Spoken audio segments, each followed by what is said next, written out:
Hier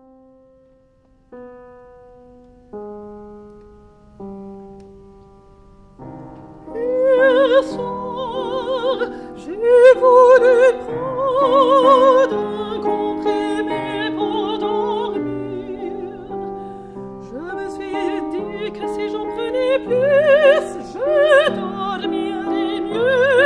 Et que si je les prenais tous, je dormirais sans rêve, sans rêve. Bonjour, je m'appelle Magali Mayenne, je suis soprano et je suis heureuse de présenter le projet autour de la voix humaine. C'est un projet qui me tient à cœur. Je l'ai chanté déjà cette œuvre il y a quelques années avec Marie-Claude Roy. Cette fois-ci, suite à une rencontre tout à fait fortuite et imprévue, l'idée m'est revenue de remonter cette voix humaine avec une circassienne. Voilà, moi je suis une coutumière des scènes d'opéra. J'ai travaillé beaucoup à l'Opéra Royal de Wallonie, en France. J'ai pratiqué tous les théâtres belges et quelques théâtres en France, au Luxembourg. S'il m'est venu cette idée de faire cette pièce-ci, c'est parce que j'avais envie de faire un projet consacré totalement à la femme. Voilà, je vous en dirai plus dans les séquences à venir. Bonjour, alors voilà, je m'appelle Marie-Claude Roy, je suis pianiste et c'est moi qui vais faire la partie d'orchestre pour ce superbe projet de la voix humaine. Vous entendez sûrement, je suis québécoise, j'habite en Belgique depuis 13 ans maintenant et j'ai l'occasion de travailler surtout avec des chanteurs. Je fais du coaching vocal et voilà, des récitals comme collaboratrice avec des chanteuses et chanteurs. Voilà, je suis très emballée par ce projet de la voix humaine. J'ai la chance, en fait, de pouvoir faire les spectacles parce que souvent, mon rôle est plutôt d'être répétitrice et ensuite, je laisse aller les chanteurs avec l'orchestre. Mais là, cette fois-ci, c'est moi qui vais jouer l'orchestre. Un défi, en fait, puisque, voilà, j'ai un travail de mimétisme à faire, d'essayer de trouver des couleurs, trouver la couleur de la flûte, de la clarinette, des violons. Et voilà, c'est un travail qui me passionne. Il y aura aussi une partie mélodie dans la voix humaine, en fait, pour introduire cet opéra. Et là, vraiment, Poulenc a écrit des choses magnifiques pour piano et voix, pour voix et piano, devrais-je dire. Et voilà. Donc, j'ai connu Magali il y a bientôt 12 ans, je crois, et notre collaboration est toujours aussi heureuse, aussi agréable. Et je me réjouis de faire ce spectacle. Alors pourquoi avoir choisi la voix humaine ? Alors c'est une longue histoire qui me titille depuis très longtemps.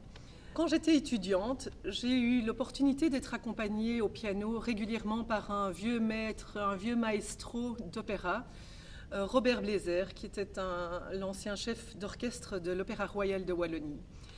Et lui était quelqu'un qui avait voyagé beaucoup, fréquenté beaucoup de grands musiciens. Et notamment, lorsque lui-même était étudiant, il était accompagnateur chez Patachou à Paris. Patachou était l'endroit où tous les jeunes artistes, que ce soit musiciens, écrivains ou autres, se donnaient rendez-vous. Et ce jeune pianiste, qui était Robert Blazer, a un soir assisté à une discussion à table entre Cocteau et Poulenc. Cocteau avait déjà écrit son texte de la voix humaine et venait en parler à Poulenc afin de le mettre en musique. Et donc Robert Blazer a assisté à la première naissance de l'idée du projet musical de la voix humaine et il m'en a fait part et c'est une histoire qui m'a fort touchée. Et suite à ça, je me suis mise à étudier le texte de Cocteau et ensuite la musique de Poulenc pour découvrir que et le texte et la musique ont tous les deux une profondeur incroyable et que malgré l'histoire universelle de cette femme abandonnée par son amant, c'est sa dernière conversation téléphonique avec son amant, c'est le moment de rupture, eh bien, c'est une histoire qui arrive régulièrement Et malgré le fait que ça se passe dans ces années-là avec un combiné, avec une centrale téléphonique la communication n'est pas toujours certaine, eh bien c'est quelque chose de très actuel aujourd'hui aussi, étant donné qu'aujourd'hui la communication par GSM est souvent interrompue par le manque de réseau. Voilà, ça c'était une petite anecdote, mais tout ça pour dire, ce qui m'a fort intéressée, c'est l'histoire d'une femme. Et j'avais envie de la faire avec des interprètes féminines exclusivement. Voilà, c'est une femme qui passe par tous les sentiments, le désespoir, la quasi-hystérie, dans une dernière tentative de récupérer peut-être son amant, malgré qu'elle sait que tout sera fini. Voilà, moi j'avais très envie de monter ça.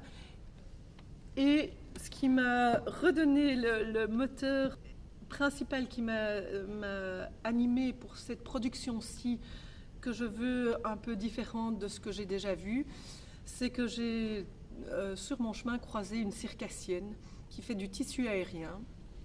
Et j'avais envie d'introduire un personnage dans cette œuvre, un personnage qui serait le double de la femme, qui serait sa conscience, sa force protectrice, sa force de vie, qui serait là comme une présence bienveillante tout au long de l'œuvre.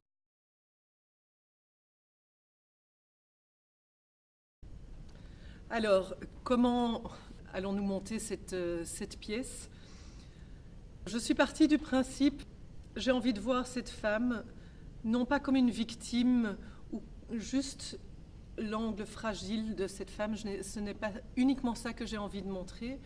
J'avais envie de montrer que en toute femme ou en tout être humain, il y a une force de résilience, une force de vie qui permet de surmonter quelque épreuve que ce soit dans la vie.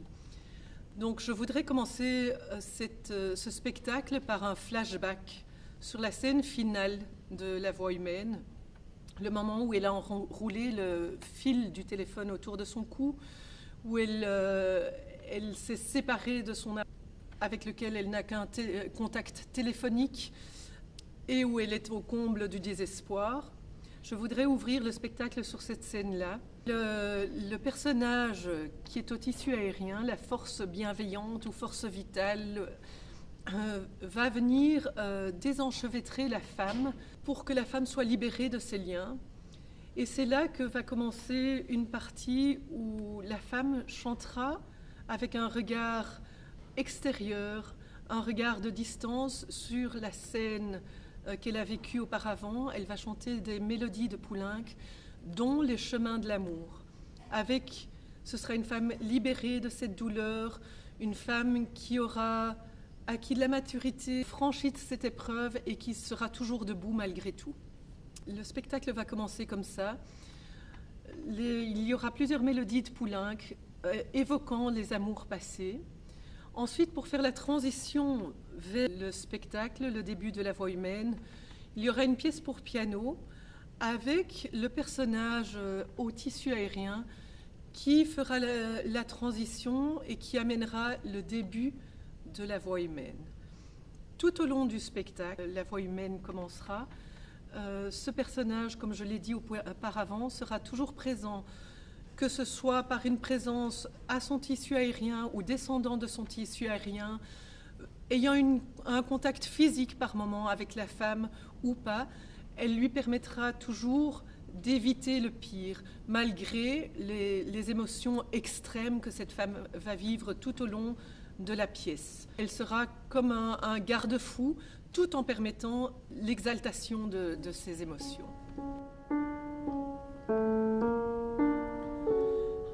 Alors voilà, j'allais dire machinalement, à tout de suite.